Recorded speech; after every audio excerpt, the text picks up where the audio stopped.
नमस्कार, स्वागत है आपका थिंक 360 पर। आपके साथ मैं हूं कुणाल गोयल। आज हमारे साथ है एक ऐसे लेखक है जिन्हें किसी परिचय की आवश्यकता नहीं है, पर उनकी आपकी हमारे दर्शकों की जानकारी के लिए आपको बता दें कि अभी तक वो 17 किताबें राजस्थानी और हिंदी भाषा में लिख चुके हैं और केंद्रीय साहित्य अकादमी पुरस्कार से पुरस्कृत हो चुके हैं। आज हमारे साथ हैं उपेंद्र अणु जी। नमस्कार सर, नमस्कार स्वागत है जी, आपका। नमस्कार जी। सर, आप नई किताब आपकी आ रही है, क्या कहेंगे अपनी नई किताब के बारे ये दरअसल मैं आपको बता दूं कि ये नाटकों की किताब है। में? जी, इसमें 5 एकांक की सम्मिलित हैं और मैंने कोशिश ये की है कि गाँवों की जनता जहाँ पढ़ाई पे बहुत कम, अब तो छोटे बच्चे पढ़ रहे हैं, लेकिन वो ऐसे बुज़ुर्ग जो अपनी उम्र पार कर चुके हैं और निरंतर काम कर रहे हैं, वो पढ़े नहीं हैं। किसान तो हैं, गुणे तो हैं, लेकिन पढ़ाई ज़्यादा नहीं की है।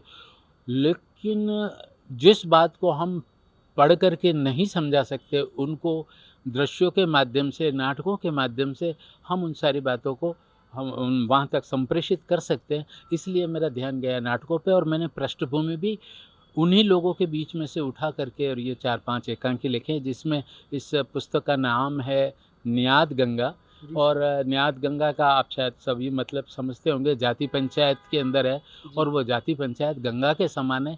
उसको जात को हम राजस्थान में न्याद बोलते हैं और न्याद जो है वो गंगा के समान है। बस उसी को लेकर के कि उसके अंदर जाति पंचायत में भी किसी प्रकार किसी के साथ अन्याय नहीं हो, शोषण नहीं हो, अत्याचार नहीं हो, और जब जब भी ऐसा होता है तो उनको दिशा दिखाने के लिए आज का जो युवा है, जो पढ़ा लिखा है, समझदार है, वो आकर के और इस बात को कहे कि भाई आप लोग गलत कर रहे हो, लेकिन सबका चूँकि आप बड़े लोग हैं तो स्वाभाविक है ईगो टकरा है, तो जी। उस ईगो को संतुष्ट करने के लिए भी एक संगठन के माध्यम से ज़्यादातर अपने लोगों के साथ उसका अन्याय का परिष्कार करते हैं और उन्हें भी समझ में आ जाता है तो वो भी समाज के साथ मिल जाते हैं और फिर न्याय गंगा की जय बोलते हैं।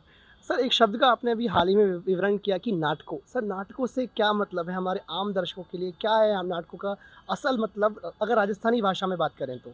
नहीं, राजस्थानी भाषा में अगर बात करें जी, तो कई बार इस प्रकार की होती है कि दृश्य के कार्यक्रमों के अंदर हम पुराने ज़माने में बात कर रहे हैं तो जैसे महाराष्ट्र के अंदर लावणी होता है, जी, उसी प्रकार से उत्तर प्रदेश में नौटंकी होता है, रामलीला होता है। जी, तो इस प्रकार से राजस्थानी में भी यहाँ ख़्याल है, पड़ बाँचना वगैरह इस प्रकार के बहुत सारे कुचामनी ख़्याल और बहुत सारी चीज़ें हैं, जिसके लिए अंदर यहाँ जो भी होता है वो भक्ति भावना से ओत-प्रोत होकर के होता है। जैसे हमारे मेवाड़ के अंदर गवरी लोक नाट्य खेला जाता है, जी, जो उन आदिवासी, लेकिन खाली वो मनोरंजन नहीं होता, अनुष्ठान होता है, धार्मिक अनुष्ठान है वो, कि जो रक्षाबंधन के ठंडी राखी के दिन जो दूसरा दिन होता है, उस दिन से शुरू होकर के और नवरात्रि के 5 दिन पहले उसका समापन होता है और 1 महीने तक बंदा अपने घर नहीं जाता है जो नाटक में भाग लेता है वो। अलग गाँव के अंदर जहाँ-जहाँ भी गौरी मंचन होता है वहाँ खेलने जाते हैं। नहाता नहीं है, एक टाइम भोजन करता है, जितने भी त्याज्य पदार्थ हैं, जो आम में प्रयोग करते हैं, उन त्याज्य पदार्थों का भी सेवन नहीं करता है जी। और नीचे बिस्तर पर नहीं सोता है, ज़मीन पे सोता है। तो ये और शंकर और पार्वती का जो नाट्य है, हुँ, उसको लेकर के और इस बात को वो करते हैं और हज़ारों लोग संख्या में बिना किसी स्टेज प्रोग्राम के हुँ। सीधी सड़क पे बैठ कर के वहीं उनके सामने मेकअप करके और वहीं आकर के नाटक करते हैं और लोग आनंद लेते हैं उसका और उसके साथ शिक्षा भी ग्रहण करते हैं। क्या तो बात इसका अपना अलग प्रभाव है। है। सर, देखा जाए तो आज का जो दौर है अंग्रेज़ी किताबों का ज़्यादा दौर चल रहा है, पर आपकी जो किताबें हैं मार्केट में कैसे कम्पीट कर रही है, या फिर आपकी किताब अभी की किताबों से किस प्रकार से अलग है? जो रीडर्स हैं उनको कैसे रोचक लगेगी सर आपकी किताब?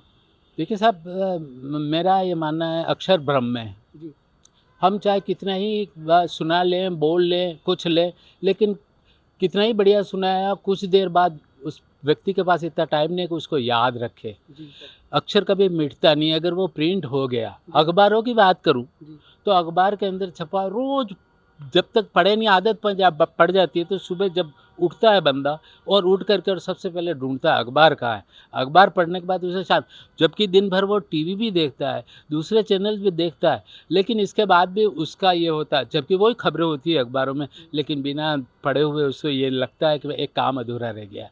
तो ये जो क्वालिटी है वो किताबों के साथ भी वैसा का वैसा ही है कि जिसको किताबें पढ़ने का शौक़ है, वो फिर ये साधारण बातों से उसका तृप्ति जिसे कहना चाहिए ना, वो नहीं होती है और वो पढ़ सर अगर आपकी किताब की बात करें तो उस किताब का सार एक लाइन में राजस्थानी भाषा में। हाँ जी, हाँ जी। मैं समझा नहीं आपका बात का। मेरा सवाल ये है सर, आपकी किताब की अगर सार की बात करें तो सार एक लाइन में राजस्थानी भाषा में। तो वो एम है कि नाटक में जे जुवा और देखवानी चीज़ है वो वणी एकांकी में मौजूद है, जो वण लोग में रही ने वण लोग हाथे ज उठाई वणनी ज बात की दी। सर इसका हिंदी मतलब बताएंगे एक बार आप? हाँ, मैं ये कह रहा था कि उन्हीं लोगों के बीच में किसी दृश्य को उठा करके और उसको सामने प्रस्तुत किया है नाटकों के अंदर, उन्हीं के संवादों के उसी संवाद शैली के अंदर जिसको वो रात दिन अपने शब्दों के अंदर राजस्थानी में बोलते हैं। बहुत बहुत धन्यवाद सर आपका। आभार आपका। तो ये थे उपेंद्र अनु जी, जिनकी किताब अब आने वाले समय में आप सभी के बीच में पढ़ने के लिए आपको मिल जाएगी। उनका मानना है कि उनमें कुछ संवाद, कुछ ऐसी शैलियाँ हैं जो आम जन के बीच बहुत ही रोचक रहने वाली हैं। इस पूरी वीडियो में हमारे सहायक रहे हैं गणेश यादव जी, और आपके लिए मैं हूँ कुणाल गोयल, थिंक 360 जयपुर।